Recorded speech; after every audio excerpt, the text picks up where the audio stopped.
Ladies and gentlemen, thank you for letting me come and share a few moments with you today. I told Dr. Riley not to talk very much about my bio because those things get kind of boring. Let me give you it in a nutshell, okay? I'm a farm boy from Illinois. I, in fact, joined the Navy because I got drafted by the Army. In fact, walked into this marvelous adventure working with magnificent young men and women from all across our country and beyond. Loved flying airplanes, loved driving ships, and I'll tell you what, when you love something, it's not work. It's fun. And my family and I ended up and got all the way around the world a bunch of times. And when you turn around a bunch of times like that, next thing you know, you've been doing something for over 30 years. And we end up and then found ourselves here at the University of Central Florida. So we've had a wonderful life and a wonderful opportunity. And I appreciate the opportunity to come and share some thoughts with you today about leadership and integrity and some things that are real important no matter what you do. In fact, I would share with you that the things that I want to discuss with you today are important for everyone no matter where you end up in life. You don't need to be some big hotshot. I'm talking about whether you are the secretary-treasurer of your local child's PTA organization, whether you are a member of a church group, whether you are the head of NASA. And Colonel Cabana is a dear, dear friend of mine. He and his wife, Nancy, we've been good friends for, geez, I don't know, a long, long time. But these principles are important because they're all about how you live your life, how you interact, how you motivate people to do things, and how you end up and lead what I call a life of consequence. How important at the end of the time when you have to finally take a knee on this planet, wouldn't it be nice to look back and say what I did mattered? And I'll tell you what, it doesn't matter the size of your office or the size of the organization. It matters how you conducted your life, how you impacted people, how you leveraged everyone's ability to contribute to some common good. And I want to talk to you about that a little bit today. First of all, leadership. Anybody want to give me a definition of leadership? Anybody have one? This is an interactive course, by the way. You can't just sleep, okay? All right. Somebody, give me a definition of what leadership is. A vision caster. A vision caster. Very good. Any other ideas? Yes? The ability to get things done through other people. Get things done through other people. A great concept in there. I'll talk a little bit more in a second. Yes? Setting an example. Setting an example. Yes? Motivating others, you bet. Yes, sir. Someone who has dreams and the ambition to follow them. Very, very good. How about all of those together, something along the lines about the capacity and the will to rally men and women to a common purpose. And then there has to be another very important element. You can have somebody who can rally to a common purpose and you're not a leader, you're a disaster. The second piece, which is important though, is the character to inspire confidence in that common purpose, confidence in you as the leader, and confidence in your people that they're doing the right thing and it is worth their effort to contribute to that common cause. So it has a couple of pieces. It has this capacity and will. You're right, it's hard to be a leader. It's fun, it's a privilege. But you have to have that capacity, you got to have the will, but you also have to have the character. And I'm going to focus more on the character piece today than I am the other pieces. Let's talk about you. Is everybody here an engineer or a budding engineer or do they know an engineer or something like that? Okay, some of you date an engineer maybe, I don't know. What a magnificent career field to be in, and I mean that. And you're talking to a guy who was a biology major, but I saw the light throughout my career and had the privilege of ultimately going to the Navy's test pilot school, which is pretty engineering intensive. I also had the privilege later in life to go to the Navy's nuclear power school, which is fairly engineering intensive. Engineering, no matter what field of engineering, and the principles that you learn in engineering are invaluable to life, if you ask me. It allows you to innovate. It allows you to have a discipline in how you do business. It allows you to objectively look at alternatives and hopefully be smart enough then to select the best alternative. All sorts of principles that you are learning in your engineering studies will serve you well no matter what you do in the next phase of your life. So thank you for being in an engineering field. Thank you for adhering to the difficult work of having discipline, having focus, having teamwork, having standards, having the ability to listen to multiple options, and then the courage to make a best solution. Those principles of engineering, I think, are great ways to, in fact, lead your life and get things done. Back there in the back, whoever gave me that definition of leadership. Absolutely. How many of you were born leaders?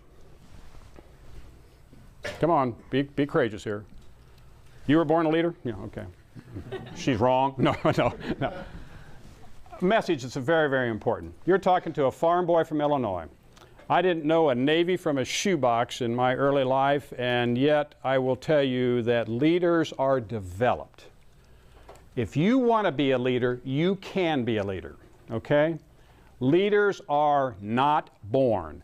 Leaders are developed through hard work, through experience, through the courage to try, fall down, get up, and try again.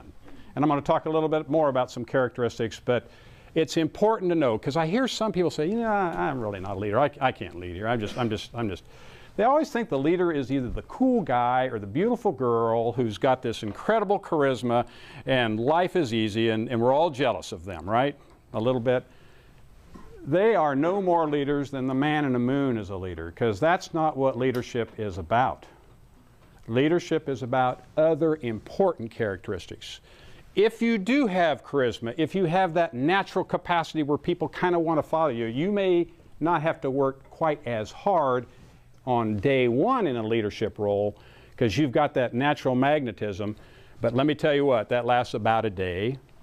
It doesn't really matter in a leadership position or in a leadership role. Other things are far, far, far more important. The other thing that I want you to remember, if nothing else about leadership today, don't over-engineer your foray into a leadership responsibility, okay? Don't over-engineer it. Leadership is principally underpinned by decency, common sense, a little bit of respect for others, and a couple other things I want to share with you here in just a second. Some people make it harder than it is. Oh my gosh, we've got to figure out every angle of leadership. Leadership is about involvement, it's about commitment, it's about being willing to learn on the job. It's never about having it perfectly figured out on opening day. Planning is important, always. And why is planning important? Pardon me? No, don't tell me. Leads to poor performance. Yeah. Bad planning leads to poor performance. You're right. There's a little acronym there that I remember once in my life. So planning is important because it's part of that engineering principles we talked about. It's the disciplined think through of what the problem is and what the potential solutions might be. But never think that the plan is the answer. It's the planning that is the answer. The plan is merely a point of departure. It is a disciplined, thought-out point of departure, and that's far better off than just freewheeling in the wind out there and departing from that point. So, but don't over-engineer this thing called leadership. You don't have to. In fact, I am a profound believer in Murphy's basic laws of leadership. Anybody know those? I don't remember them either, but I got them on this piece of paper right here. And I live them, and I believe, again, it works no matter what sort of leadership position you're in. The basics are essential. And here's what Murphy said about leadership. Number one, the most important things are always simple. The most important things are always simple. Number two, the simple things are always hard. The simple things are always hard. Number three, I love this one. If it's stupid and it works, it's not so stupid. Think about that. How many times do we second guess something and say, hey, we've never done it that way before, that really sounds silly. If it's stupid and it works, I would suggest to you we may need to take a hard look at it because it works. Think about that. Here's an important one. Nobody ever watches your good work Nobody ever watches your good work until you make a mistake. Okay? What's the message there? The message there is you always do your best. You're always proud of what you do because nobody ever watches until you make a mistake. Another very important Murphy's Law here. A good leader must be a good listener first. A good leader must be a good listener first. A corollary to that is, think about this, no good leader approaches any problem with an open mouth. No good leader approaches any problem with an open mouth. And you know leaders like that, or at least you know humans who are in leadership positions who are like that, right? They come right in and know what the matter of the problem is. They're talking because they got the answer, right? I'll tell you right up front, they are not a good leader. Because seldom is the answer in the one person who in fact sits at the front of the bus. It is generally always in the group, working together. At the end of the day, somebody has to make the decision, somebody has to stand accountable for the decision, somebody has to have the courage to do that. I don't argue that, but never believe that someone who walks into a problem with an open mouth is going to always have the right solution. So good leaders start by being good listeners. Listen clearly to what the issue is, listen to your teammates so you can help construct that very, very important solution. Last one is just kind of, I mean, this is true in, again, every field. Professionals are predictable, and regrettably, the world is filled with amateurs.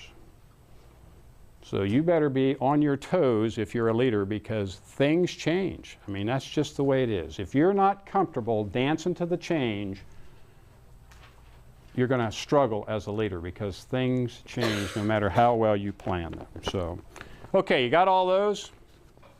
The important things in life are simple. The simple things are hard. Okay? Something works, and yet it sounds or someone else says it's stupid and it works. Think about it real hard. It may be the exact solution that you need. Nobody ever watches until you make a mistake. So be careful how you do business. Good leaders must first be a good listener, and the world is filled with amateurs. You as a leader get to help manage some of that amateurish chaos and hopefully put it all together for good effect. So, okay, how about some characteristics of good leaders? That's Murphy's laws of leadership. I believe it. I've followed those laws, or tried to anyway, my entire career in a whole bunch of situations. And they have never failed me. Some characteristics of good leaders. Yes? Persistence. Persistence, absolutely. Integrity, you bet. Respect. Respect, you bet. He stole yours? Yeah. Give me another one. Trustworthiness. Trustworthiness, you bet. Yes, sir. Patience. Patience, you bet. Creativity. Creativity? Yes. Charisma. Charisma? Honesty? Boldness. Boldness? I like them all. Yes. Initiative. Initiative. Empathy. Empathy, yes. Confidence. Competence, yes. Perfect. Yes. I saw this on a TED video, but getting people to believe why you're doing something rather than just what you're doing. You bet. You bet. No, I totally. As a good leader, you owe it to your people to answer why. If you don't understand why would I have any trust and confidence that we're going down this road? I mean, so you got to think about that. And you don't have to sit and explain every single reason of every single thing. I mean, I'm thinking now of my grandchildren. Well, why, Grandpa? Well, why? Well, why? Well, why? You know, why is the sun red? I don't know why. Well, I mean, you can play that game until you drop, and you know, I'm not suggesting you do that. But yes, you ought to be able to explain why. You ought to have the courage to discuss the whys. And sometimes it's not a popular answer, but it is the right answer. So, absolutely. I, in fact, remember myself, and you have captured all of them. I put it under the C category, 5 C's. And you have said a couple of them, and all of your terms fit under these categories. First one is competence. If you're, in fact, in the operating room conducting neurosurgery, and you happen to be a biologist or a plumber, you're going to struggle as a leader, okay? All right. Competence is important. It's not crucial. What is crucial, if you are not the expert, that you are brave enough and smart enough to realize who the experts are and listen to them. You can still, in fact, shape the course of action. You can be the motivator, all those sorts of things. But don't, in fact, think that you can sit on the sidelines and continue to lead if you have no competence in the area. Your responsibility, again, is to listen, trust, and you better get the learning curve moving fast. You owe that to your people. You owe that to the common purpose. But competence is truly, truly very important. What's another one? I think, and it trumps competence any day of the week. It's maybe the most important C. That's character. We're going to talk an awful lot about that. I've told the dean, I've told Dr. Riley, I've told Mr. Rich, and I've said this in 1,000 speeches. You give me two people, one who's got competence and one who's got character, it'll be a short race who I pick first every time. Every time. It'll be the person with character. I firmly believe you can teach most human beings to do anything. Someone you cannot trust, someone who does not respect the group, respect what they are doing, it gets real hard sometimes to work with them. In my most formative stages of my adult life when I was in the military, the only thing at the end of the day that matters is character and trust. I'll tell you what, when you are in fact waist deep in seawater, in some dark passageway, and it's filled with smoke, and there's sounds going on and off like you just can't believe, you don't give a hoot except that when you reach out and touch someone, that you know that they have the character to do the right thing. Competence is important. It's incredibly important, but it is not as important as character. If you want to be a good leader, if you want to be an effective leader, you'd better have character. And we'll talk some more about that in a second. Another one, somebody said it back here, I think, empathy. I use the word compassion. Not everybody is as smart as you, not everybody is as good looking as you, not everybody is as motivated as you, nobody is as wealthy as you. You will always find people around you who aren't quite as good as you, and if you expect them to be as good as you or they're worthless, guess what? You've missed the bubble. You're the one, I think, that's approaching worthless. You got to be compassionate about your people. You got to understand that every person brings some strength to the table, and your job as a leader is to leverage their strengths, and compensate for their weaknesses. All of us have flaws. All of us have weaknesses. And it doesn't mean that we're ineffective. It means you better understand that. You better have the intellectual honesty to understand that and address it. And one of the ways you address that is to be compassionate enough to understand who your teammates are, what their strengths are, and you ought to be working to leverage their strengths and not over-focusing on their weaknesses. Okay? You got to compensate for weaknesses, and I'm not saying you have to ignore them. You can't do that. You got to understand, though. And that's called being compassionate about your people. You can't not care about your people and be a good leader. You must care about your people. In fact, you must care more about them than yourself. Because at the end of the day, it's the team that gets the job done. Rarely is it the individual. So compassion is crucially important. Another C, and I heard several of you say it in different ways, courage. You better have courage. And I'll share a couple more thoughts about that with you in a second. Being a leader's hard. It is often unpopular. Heard a phrase one time, and it went something like this: no progress is ever made without first one being in an unpopular position. Think about that. We kind of love status quo in our lives, right? I mean, we truly do. Change is difficult. You got to have courage to make the tough call, because there are times when it's going to be unpopular. It's going to be times when it's going to be downright hurtful to some. You've got to be compassionate enough to work through that, but you've got to have the courage to sustain the standards. Courage is important. And let me tell you what, physical courage is easy. Most of us have physical courage because if you get scared enough, you'll do the right thing. Okay?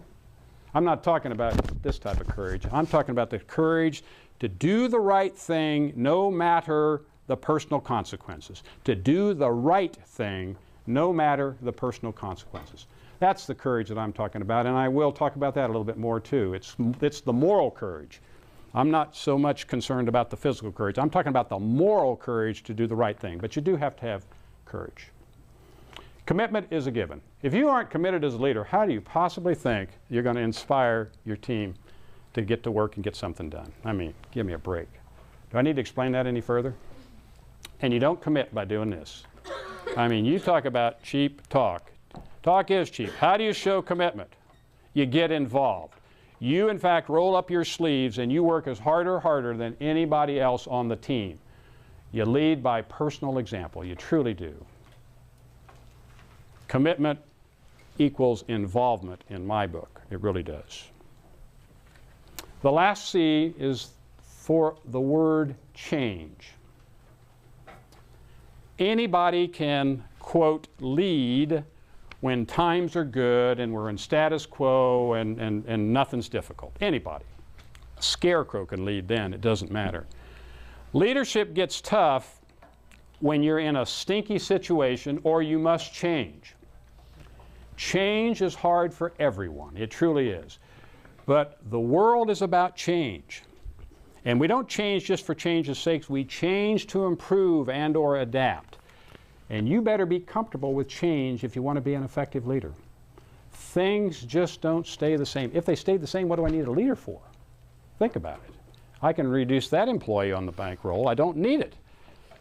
If you're going to be a leader, you better be comfortable with change. And we don't change just to, in fact, change. We change because we think it through. You have all those skills, that discipline, that innovation, the thoughtfulness, the assessment, all those sorts of things to come up with what we ought to do because it makes good sense and it's the right thing to do. Got those 5 C's? Whether 5 or 6, I don't know. There's a bunch of them. Okay, 6. You got a bonus today. You got that 6th one, okay? Competence, character, compassion, commitment, change, and courage was thrown in there someplace. That's an easy way that I remembered, and I would suggest that those would serve you well in a leadership position if you want to be a leader. Is a leadership position and a leader the same thing? No. Absolutely not. The world is filled with humanoids who in fact sit in leadership positions and are no more leaders than the man in the moon. They truly aren't. I know that you know some. You know one, don't you? You don't have to say his or her name, but I know you know one. The fact that you end up in this little position, you get the nice little desk title here that says ba-ba-da-ba-doo, you're no more a leader until you go out and start impacting people in some positive way. A leader is not simply someone who sits in a leadership position. And that kind of gets boogered up in the world sometimes. It really does, because people end up in leadership positions and at the end of the day they aren't really terribly effective leaders. So I'm hopeful that all of you will be effective leaders. 2 other pieces of leadership that I have touched on, but I want to say them again because I think that they are the crux of being a good leader. First one's this notion of moral responsibility. And that means that you have the courage to do the right thing. I said this once before, the right thing to do no matter the personal consequences. We got an awful lot of people who do not have moral responsibility because they in fact waver. They themselves don't maintain their own standards that they've set for the group or for the team, okay? You see that. What do you think of the person who supposedly is a leader and says these are the rule sets and this is what we're going to do and these are the standards, and yet they're taking shortcuts or they're in fact shortchanging those? You don't respect them, do you? Leadership is about respect. It's about setting the right example. And let me tell you what, I'm uninterested, well, I shouldn't say I'm uninterested because we all should be interested in the law. I'm very interested in legal responsibility. That's pretty easy. But let me tell you what, that's the bare minimum opening bid. And I'm not talking about legal responsibility. It's easy. Somebody wrote it down on a piece of paper. You read down the rule book, you're either right or you're wrong. I mean, that's pretty uninspiring to me. I respect the fact, but it's not inspiring to me that somebody fulfills their legal responsibility. Well, I'd hope so. Probably don't want to go to jail. I'm impressed by leaders who in fact have some moral courage and take the moral responsibility of their leadership position. Leadership, by the way, is not a valueless proposition. Hear what I have said. Leadership is not a valueless proposition. You must have values. And you, the leader, are expected to uphold and live to those values. And that's what moral responsibility is. And at the end of the day, I'll make it simple for you. You either have moral courage or what? You're right. You're a moral coward. I can't say it much more kindly than that. You either have moral courage or you are a moral coward. And if you are a moral coward, you, by definition, cannot be a good leader. Leadership is tough, I promise you. It is hard, but that's what is expected of you as a leader. That's what the people expect of you. That's what you should expect of yourself. And in that moral responsibility, don't tell me you can separate out your professional and your personal life. You can't. Think about leaders that you, in fact, have heard about or read about in your lifetime who, in fact, some people say, well, he or she did a great job on the job. But, oh, by the way, after hours or whatever, they didn't do such a great job. How do you feel about that person? I'm not asking you how you feel about the end result of their professional work. I'm saying, how do you feel about that person? Not as trustworthy. Not as trustworthy, yeah. I feel kind of sick at my stomach sometimes that people demean themselves, demean their team, and diminish their contributions because they didn't have the moral courage to, in fact, do the right thing 24/7, on the job, off the job. I'll tell you what, you can be at Kmart buying underwear, and if you do something that is not morally responsible, and I can't imagine what that would be right now, buying underwear in Kmart, but what I'm saying is you can do something so stupid out there that seems so insignificant to you that you can corrupt your reputation and your effectiveness as a leader because guess what? Somebody's watching. You want to be a leader? There's a word you must, in fact, remove from your vocabulary, and that word is privacy. There is no privacy on this planet anymore. If you're in a leadership position, I promise you, somebody's looking. Remember that Murphy's Rule said something about nobody ever watches until you do something wrong. And it may be something minor wrong, but I promise you, they're watching, and it's going to come back. You can't pick up the paper without seeing that every single day. So remember that. It's a 24/7 proposition. It is not a valueless proposition. One last thing I want to say about leadership, and then I'm going to be quiet here and hopefully have some questions if you might have some. How do you know if you're being an effective leader? Have people following you. That's the easy way, you're right. Have people following you. How about you're in a tough situation where you got to make a tough decision? How do you know that you're the leader? Everyone turns and asks you. People still follow you. How about the deafening silence around you? Isn't it incredible when things are going well and it's an easy situation, heck, everybody's got a great idea. Some of them are positive, some of them are criticisms. Let me tell you what, when you are neck deep in muck and you've got to make a tough decision, you will be stunned at how silent it is. And that's because a lot of people don't have the courage to stand up and make hard decisions and make those value calls that must be made if you're going to make the right decision for the people. So get used to silence too. I can't tell you how lonely it gets when you really have to make tough decisions. But that's what's expected of you, and you should expect that of yourself. I was born in the land of Lincoln, and even though that state's got some silly things going on in it right now, I'm still very proud of it. And Lincoln is one of my heroes. I'm going to close on a quote that he has because I think that it sums up what you ought to do as a leader. And again, try to remember some of the things I talked to you about. I mean, use some common sense, use decency, remember the basics, trust your people, empower your people, listen to your people. And he says it all here, and I'm going to read this so I don't screw up the words, but I think it's great. He said, and I quote, "I do the best I know how, the very best I can, and I mean to keep on doing it to the end." You've probably heard that before, but sentence 2 is the one that I love. "If the end brings me out all right, what is said against me will not amount to anything. If the end brings me out wrong, then 10 angels swearing that I was right would make no difference." The bottom line is it's fun to be a leader. It's a privilege to be a leader. It really is. And I urge you to take advantage of any opportunity that you get to lead, because that's how you get good. You lead, you're going to stumble, I promise you. Lord knows, my knees have more bruises than you can imagine. But you get up and you try again and you learn, leverage your people, listen to your people, do your darndest to be a good leader, and I think that you'll enjoy that opportunity. So thank you for giving me an opportunity to share some of my thoughts about leadership and what makes it hard, what makes it easy, and some things that maybe you would think about wherever you lead. And I mean whether you're leading as a parent, whether you're leading as a teacher, whether you're leading in a business, whether you're leading in a community group, it doesn't matter. I think those principles will serve you very, very well. And I promise you that the good leaders that I've been blessed to work with during my lifetime, one of them you talked to a couple of weeks ago, Bob Cabana, all the good leaders that I know practice these principles or something very darn close to it. So thank you very much, and I'd be happy to talk about anything except White Sox baseball. I'll leave that to Bob Rich, okay?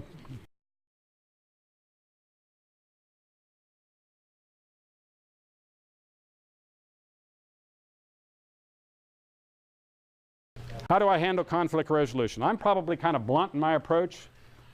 And what I mean by that, and that's a terrific question because we've got a lot of that in the world today, we truly do.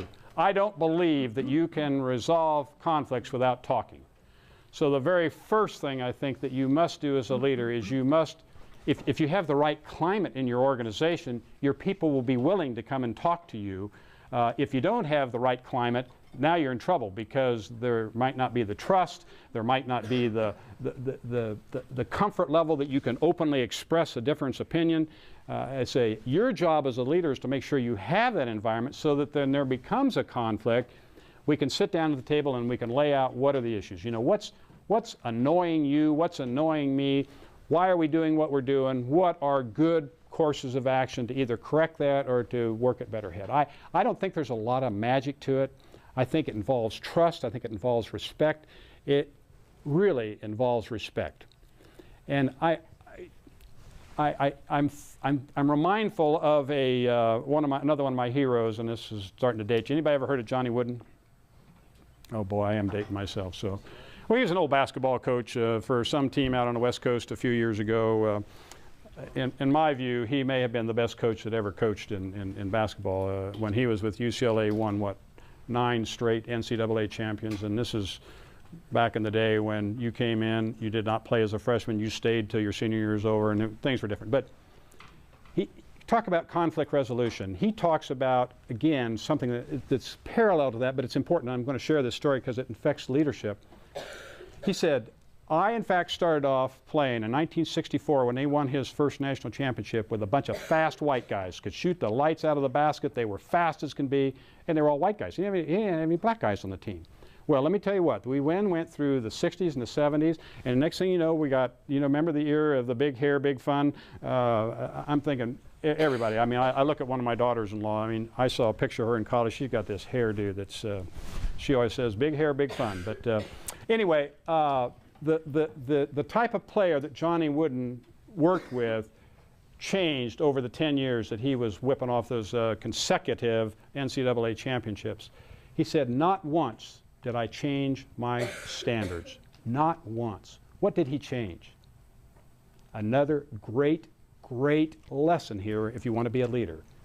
He changed his approach. He realized you take the raw material that you get, and if you're a good leader or a good coach, you in fact change the methods in how you mold that talent to be successful.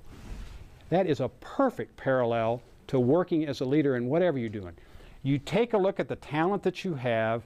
You heard me say earlier, you leverage strengths, you compensate weaknesses, you pick out the best package, you leverage their talents, you as the leader change the approach perhaps. He never changed his standards once, and that's why they won 10 straight championships.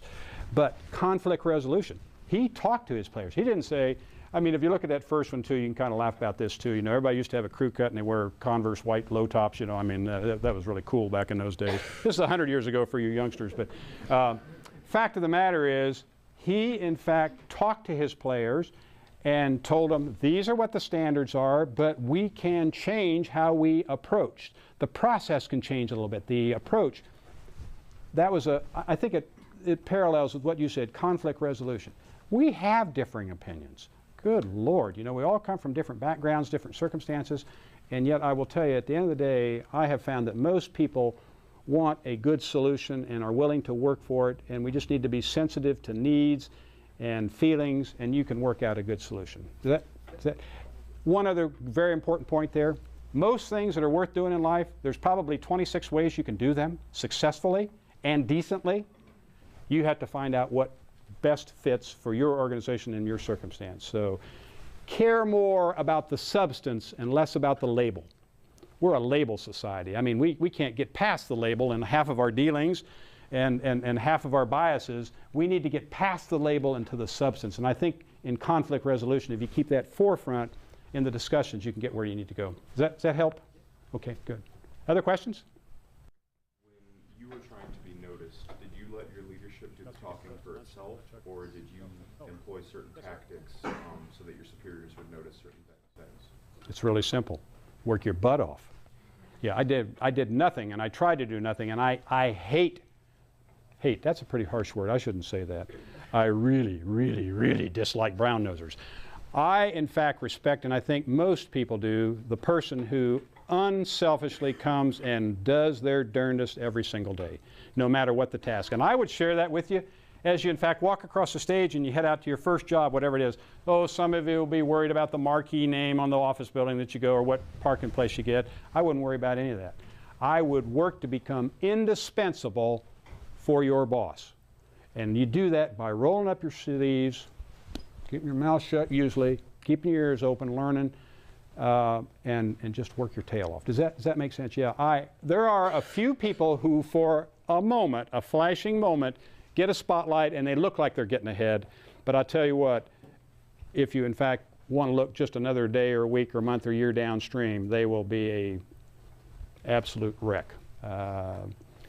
Substance, not label. Label gets the spotlight sometimes. Substance gets the meaningful spotlight downstream after you've produced. Work to be indispensable to your boss, and you'll be raging success, I promise. So, okay? Yes, sir. What are you think some key skills that we may not get in the classroom that we should focus on developing, such as conflict resolution, public speaking skills, things like that? It's a great question, Andrew. First of all, any chance you get to lead, I don't care how insignificant it is. I don't care if it is the most annoying committee that you could possibly assign to. If you get a chance to lead it, lead it. You will learn something. And I promise you, this is a game of learning. It's not a game of charisma. It's not a game of any of that. It's about learning. So any chance you get to lead. Any chance you get to speak, get it.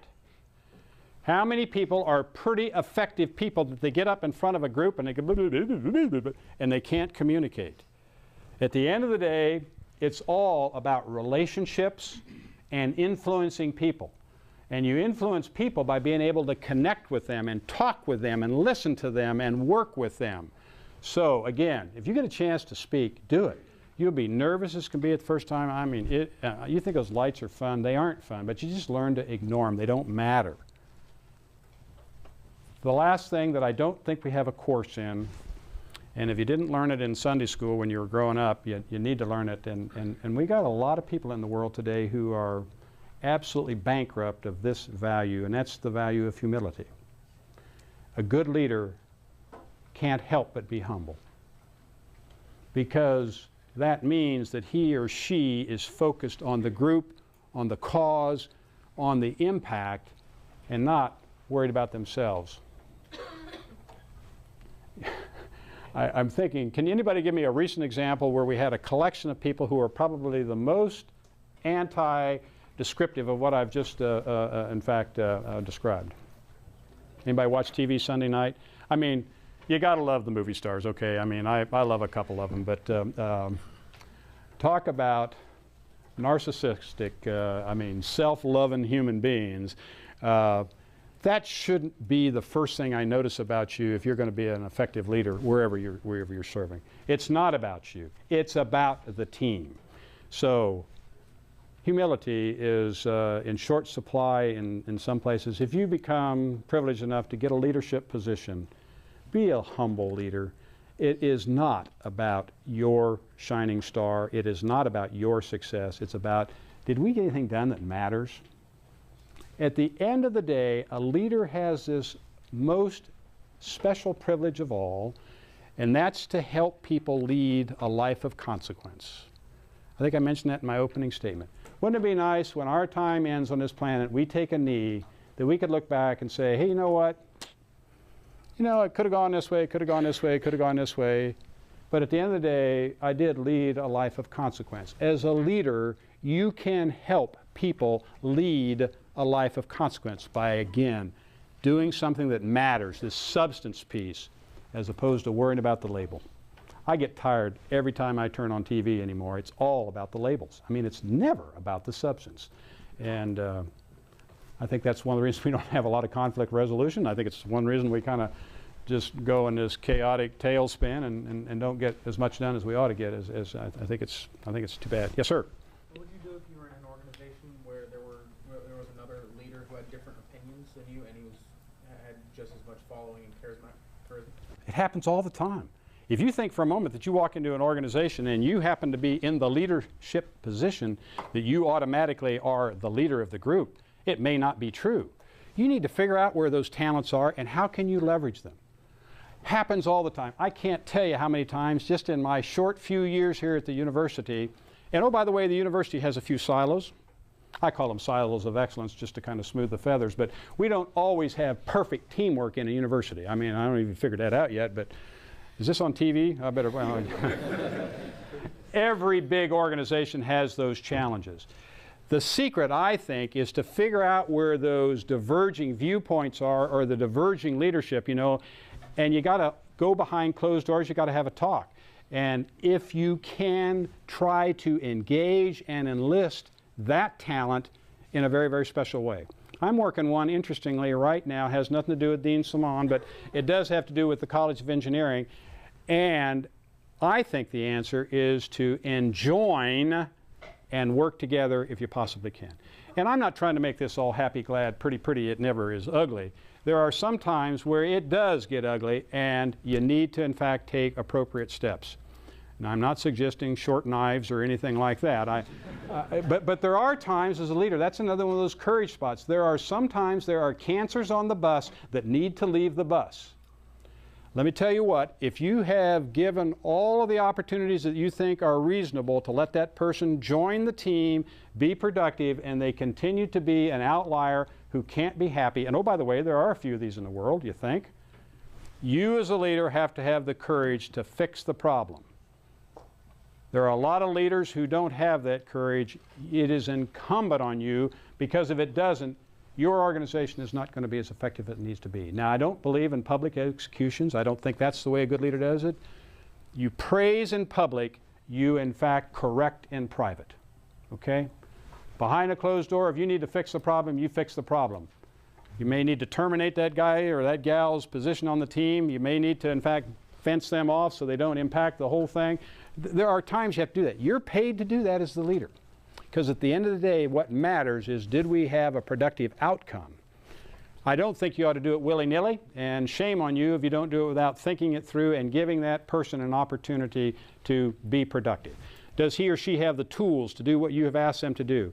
Can you sit down and explain to them why we're going this way and not this way? And remember, I said there were 26 ways to get to the end zone. There truly are.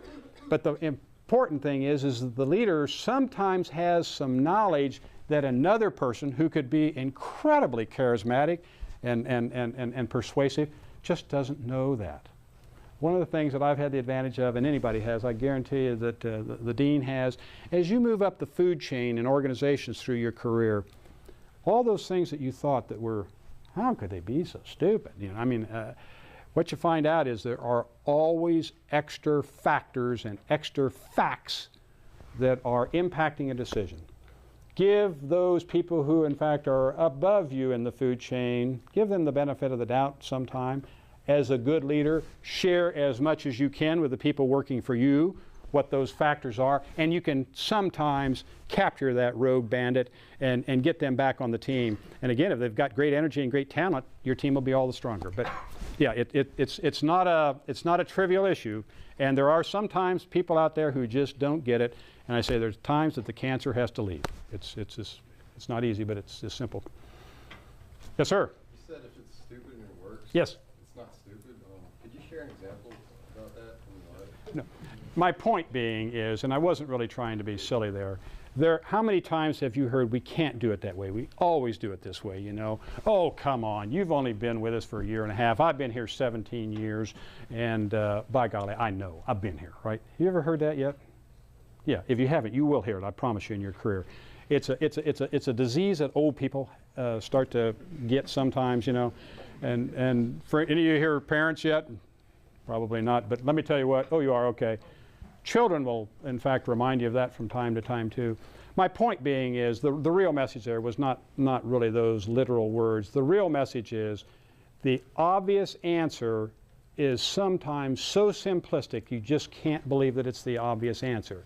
And I'm asking you to open up your blinders when we're looking at possible alternatives.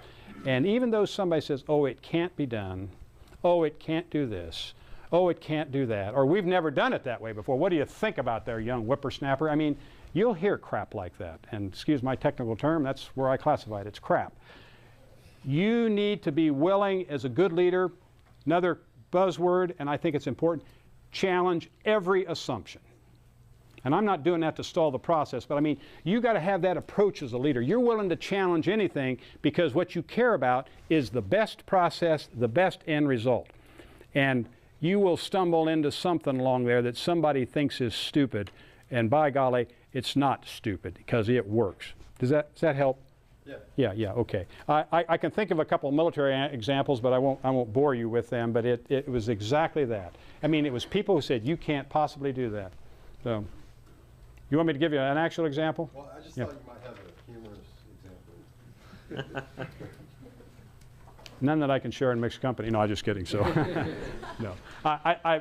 I'll talk to you offline if you want to. I mean, I can think of a couple, but really, my message is, be open to every alternative. Don't fall in love with your ideas.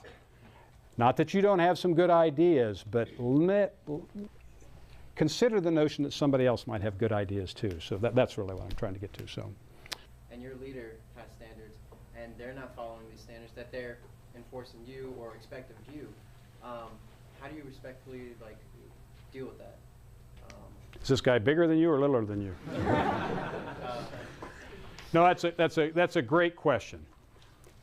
In your journey in leadership, whether you are the follower or the leader, and realize everybody who's a leader has been a follower at once. I promise you, you aren't born as a leader, and you don't always get to lead. And part of being a good leader is to understand what a good follower is and what it means to be a good follower. I hope you don't run into that, but you will. And there are times that you, in fact, have to grow calluses on your tongue. What have I just said? There are times there is no good answer. You don't ever vary your standards and your performance because the leader fails. Too many people do that. It's a cop-out. Well, he cheated on his travel claim, I can cheat on mine. Or he cheated on his wife, I can cheat on mine. I mean, are we in the world of excuses today for everything? And what's the classic one in Hollywood? Well, gee whiz, I got to go to rehab. You know, I mean, we never take responsibility for our behavior.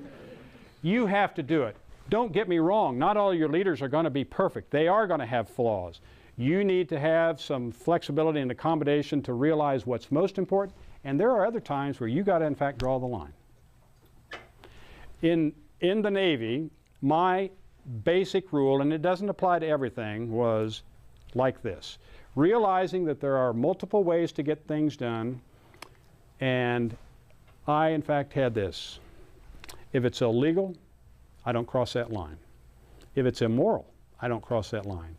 And if it's unsafe, if I'm going to break something or kill somebody, I don't cross that line. I mean, and what I'm saying is when you look at the range of operations that we ask our young servicemen and women to do, there isn't an answer. I mean, there are standard operating procedures, there are manuals that tell you how to do things, but I guarantee you all of those go out the window when the first shot is fired. And then when you're making decisions how to do things, and your leader, in fact, starts to make decisions, my personal standard was always those three. Is it legal?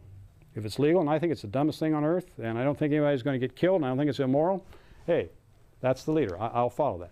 There are usually opportunities, again, if you're fortunate enough to work in an environment that has a good leadership climate, a good command climate, a good organizational climate, you can offline. You don't stand up in the audience right here and say, hey, Dean, that's the dumbest thing I've ever heard. You know, I wouldn't do that.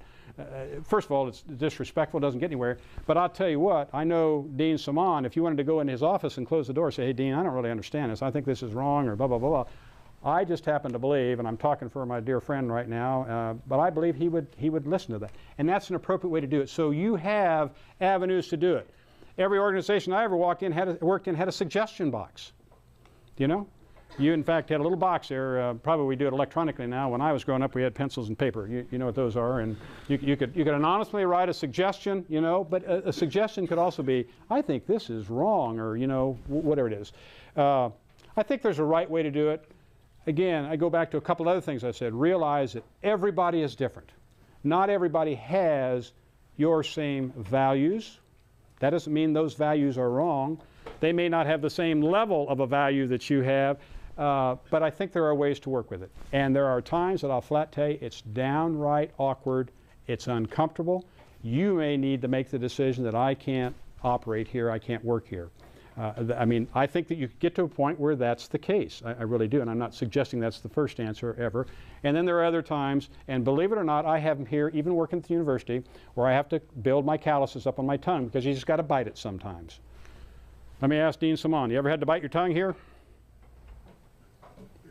Of course, I know that. How about you, Dr. Riley? All the time. Yeah, so you just got to do that. Does that help answer? That's a hard question. Again, it's about human relations. I think in all of those circumstances, there's a right way, that's the respectful, the professional way to approach it, and there's a wrong way. But there are lines in the sand for each and every one of us that you can't cross, and I would suggest that you not cross those. Your values and your standards mean the most to you, and you have to determine what you can and cannot live with. So, okay, that help? Okay. Anything else? Yes, sir. How do you feel about being friends with, like your... I'm gonna go with a family example. And you can take your own family, and you can say, Al Harms, you are all wet. This is a personal opinion, but this is how I approach that. My job as a parent, and my job as a leader, is not to make friends. As a parent, I always thought that Gina and I's responsibility were to, in fact, help shape functional adults. At some point, wouldn't it be nice if the kids became functional adults? And that doesn't... Wouldn't it be nice also if they became functional adults and we were still friends and friendly? And that's what you really try to work for. I would tell you it's the same thing as a leader. Your job is not to be the most popular leader on the planet. Your job is not to have everybody just admire you and love you. Your job is to get the job done. You do it fairly, you do it professionally, you do it using your team to best advantage, all the things that I talked about previously. And at the end of the day, you hope that there is a friendly demeanor and a friendly atmosphere. But your job is not to be popular, and your job is not to be friends. At the end of the day, I think, and you never know, I think that good leaders at the end of the day genuinely are admired and respected, and most of the good leaders, the vast majority that I have ever dealt with, served with, worked under, worked for, I felt that there was a friendly engagement. It's hard to build some of the loyalty that you want, and that's the mark of a good leader. Does the organization need you anymore? When you, in fact, have effectively led, you don't need the leader anymore. I mean, you do, but you don't. You've empowered your people. You've trained your people. You've given them the confidence that they can go out and get the job done with you. And then you got to make sure you get out of the way as they go do good things. But at the end of the day, you'd like to think that there is a warm relationship. And does that help answer? Yeah. If you go around trying to please everybody and, in fact, make everybody your friend, Al Harms' opinion is you will fail as a leader. Your job and why we hired you as a leader is to get something done, and that's what you have to go after. So, did I see another hand over here? We got one more hand up. Okay, yes, sir. What if you have to do something that's, let's say, unpopular with your team. No one wants to do it. Again, another good reason to day one as a leader to start to build this climate where your people trust you.